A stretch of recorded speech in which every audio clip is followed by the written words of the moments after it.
Babylon wasn't just a city.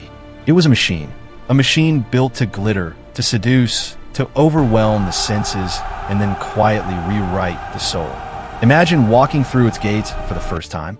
Towering walls, massive temples, streets filled with perfumes, music, merchants, and gold. The air itself feels expensive. The people move like they already own the future. And at the center of it all, a kingdom that doesn't just want your labor, it wants your loyalty. Now, imagine you're not a citizen. You're a captive. You're a teenager from Judah, taken from your homeland after invasion. Your family is gone. Your language is useless here. Your God is mocked. Your future is being decided by men who believe they are gods.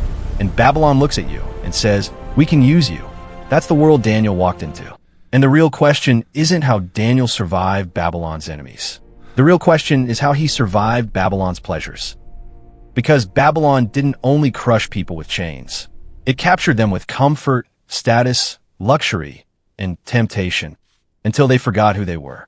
Babylon is the kind of place that doesn't force you to abandon faith with a sword. It offers you a seat at the table. Daniel's story begins when Jerusalem falls and the Babylonians take captives. But they don't treat every captive the same. They scan for potential, especially among the young, the gifted, the noble. If you look promising, Babylon doesn't throw you in a field. It brings you into the palace, not to honor you, but to reshape you. Daniel is selected along with other young men. They are taken into a special program designed to train them for service in the king's court. That sounds like opportunity, but it's actually strategy. Because the quickest way to conquer a nation is not only to seize its land, it's to reprogram its future leaders. Babylon is famous in the ancient world for wealth and splendor. Its massive walls were legendary. Its temples reached toward the sky. Its palace culture was soaked in power, political games, and spiritual darkness. This was a city that believed in many gods and used religion as a tool of control. And behind the beauty was a brutal truth. Babylon was built on domination, and Daniel was now living inside the heart of it. The first thing Babylon does is not physical. It's personal. They change Daniel's environment, yes, but they also start changing his identity. They teach him the language and literature of the Chaldeans. Think about what that means. This isn't just learning vocabulary. This is learning a worldview. It's learning their stories, their myths, their values, their spiritual ideas. Babylon wants Daniel to think like Babylon, and then they rename him. In the ancient world, names carried meaning. They were tied to identity and destiny. Daniel's name points to the God of Israel. God is my judge. But Babylon gives him a new name connected to Babylonian gods. It's subtle, but it's a statement. Your God doesn't define you anymore. We do. And that's what Babylon always does. It doesn't only attack your beliefs directly.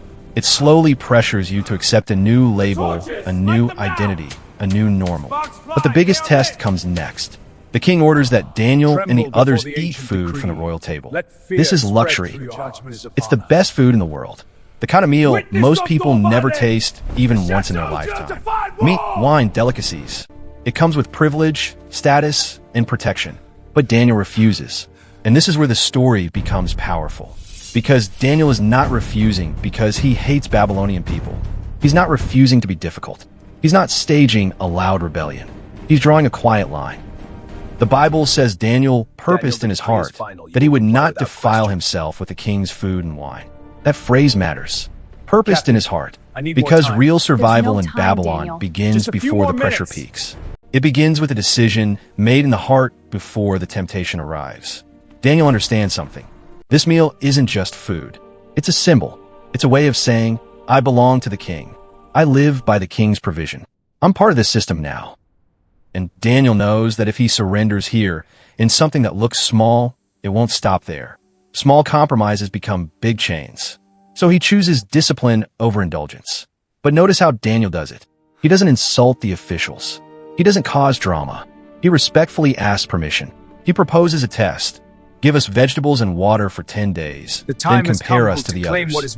This is wisdom. Daniel is not only faithful, he's strategic. And after 10 days, Daniel and his friends appear healthier and stronger than those who ate the king's food.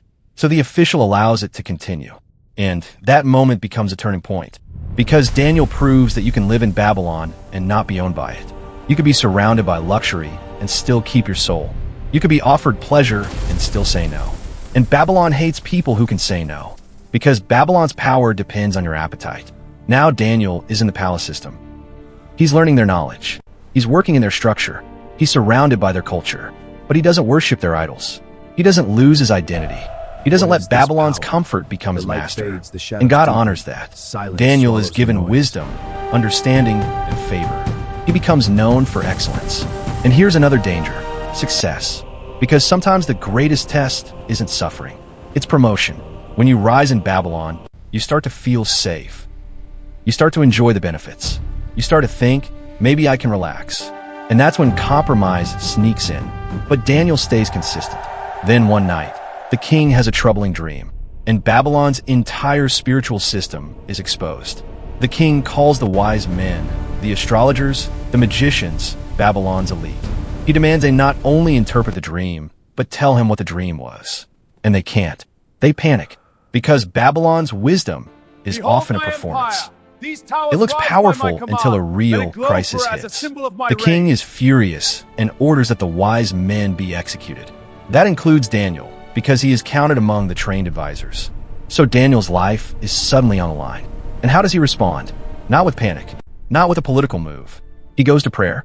Daniel gathers his friends, and they seek mercy from God. And God reveals the dream. That moment shows Daniel's second survival weapon, spiritual dependence. Daniel doesn't survive Babylon because he's tough. He survives Babylon because he's connected. Connected to God. Connected to a faithful community. Connected to prayer when pressure rises. And when Daniel stands before the king, he makes it clear. The revelation did not come from his own greatness.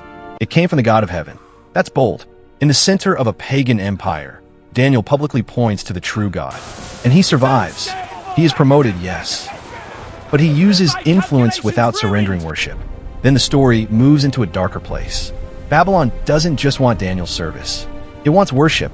The empire builds an image of gold and commands everyone to bow. This is not just politics. This is spiritual control. And the message is simple: unity through submission. Even if Daniel is not the focus of that specific moment, this is the environment he lives in. A world where the state wants to define truth, define loyalty, define worship. Babylon is not satisfied with you being quiet and private. It wants your public agreement. But Daniel's story shows that survival is not about blending in. It's about standing firm without becoming bitter. Later, Babylon's pride reaches its peak. The king boasts in his greatness, in his kingdom, in his splendor. And then comes a humbling collapse. Madness, humiliation, a reminder that human power is temporary. Daniel watches this and learns something we all need to learn. Babylon looks eternal until the night it falls. And that night comes. The final scene of Babylon is a feast, a massive party drenched in arrogance. And in the middle of that luxury, the king does something unthinkable. He uses sacred items taken from God's temple and turns them into drinking cups. It's a mockery, a statement of dominance. We defeated your God. And then it happens. A hand appears, writing on the wall. A supernatural message that stops the music, silences the laughter, and drains the color from every face in the room. Babylon trembles, and Daniel is summoned. He interprets the message. The kingdom has been weighed and found wanting. Its days are finished. And that very night, Babylon falls. Not slowly, not gradually. In a single night, the city of lust and luxury collapses like a house built on sand. And Daniel survives it. Think about that. Daniel didn't survive by escaping Babylon. He survived by resisting Babylon. He lived inside its beauty without letting it own his heart. He worked inside its system without letting it rewrite his identity. He faced its temptations without feeding his appetite. He walked through its power games without worshiping its idols. So what's Daniel's survival code? First, guard your identity. Babylon will rename you, label you, rebrand you. But your true name comes from God. Second, set boundaries early. If you wait until temptation is massive, you may already be trapped. Daniel drew the line at the first test. Third, choose discipline over indulgence. Babylon feeds appetites because appetites create chains. Fourth, pray before pressure peaks. Daniel didn't wait for disaster to become spiritual. Prayer was his reflex. Fifth, be excellent without being absorbed. Daniel was skilled, wise, and effective, but he never surrendered worship. And here's the modern truth. Babylon didn't disappear. It just changed clothes. Today, Babylon is any system that promises comfort, status, pleasure, and identity. If you'll just bow a little. If you'll just compromise quietly. If you'll just accept the new normal. And the question for you is the same question Daniel faced. Can you live in Babylon without becoming Babylon?